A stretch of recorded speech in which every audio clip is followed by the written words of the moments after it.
भन्छ यो जेएनजीबाट चाहिँ लास्ट चाहिँ एकदम भइसक्यो हैन यहाँ हातमा मेरो घडी चुकाइ सबै पुलिसले हान्दैछ नि सबै पुलिस यहाँले हत्तरी छैन हत्तरी भने हत्तरी लाउनु एकछिन पहिला हत्तरी लाउनु हत्तरी लाउनु हत्तरी लाउनु यहाँ हत्तरी लाउनु न पहिला हत्तरी लाउनु पहिला हत्तरी लाउनु महिला महिला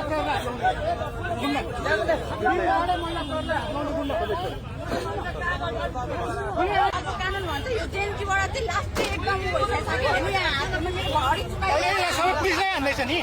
सबै पुलिस मान्छे तर हामी जनताबाट सुरक्षित छौँ के गर्ने के भन्न चाहनुहुन्छ यहाँबाट हामी केही भन्न सक्दैनौँ।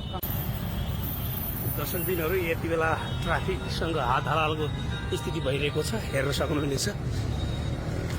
तपाईँलाई म प्रत्यक्ष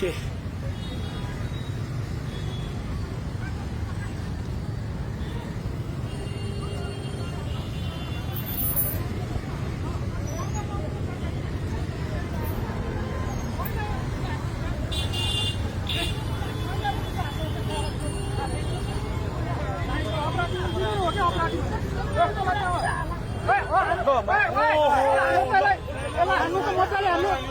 यो मुखीले डर पर्छ भएको यसलाई तपाईँहरू हान्ने कि हामी हान्नु तपाईँहरू हान्ने कि हामी हान्नु यसलाई तपाईँहरू हान्ने कि हामी हान्नु है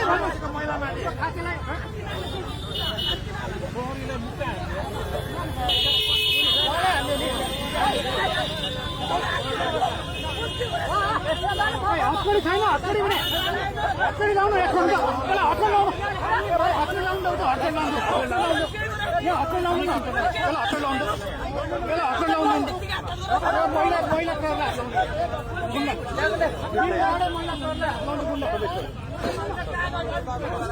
मिडिया भन्नु जब गर्दा गर्दै उहाँको अहिले हाम्रो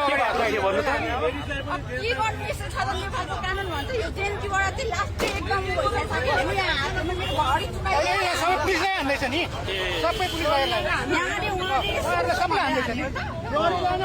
यस्ताको त औषधि राम्रो गर्नुपर्छ यसलाई चाहिँ औषधि राम्रो गर्नुपर्छ उहाँको लागि मेरो घडी चुकाइदियो मलाई टोपी उडाइदियो के भगवान चेकिङको क्रममा हो मैले भने यहाँबाट मिल्दैन माथिबाट जानु भनेको ए नेपालको कानुन यहाँले त्यहाँले मैले के गर्छ तिमीहरू आफ्नो काम गर म हिँड्न नपाउने बाटो हो यस्तो मैले यति भनेको मेरो हात लाग्यो कि घडी कहाँ पुऱ्याइदिनु कुरा छैन मैले दिदीबहिनीले हात लाउने होइन नि हातै लाग्यो गर्दिनै हो हाम्रो पनि यो वर्दीभित्र हामी पनि यही मानव हो कि होइन यो वर्दी लाउँदै हामी सबैको कुटाएर गाली खाने हो हामी यही खाना आएको हो घरबाट तपाईँहरू पनि यही सुरक्षाको लागि आएको हामी खटेको मान्छे तर हामी जनताबाट सुरक्षित छौँ के गर्ने के भन्न चाहनुहुन्छ यहाँबाट हामी केही भन्न सक्दैनौँ। हाम्रो प्रवक्ता हो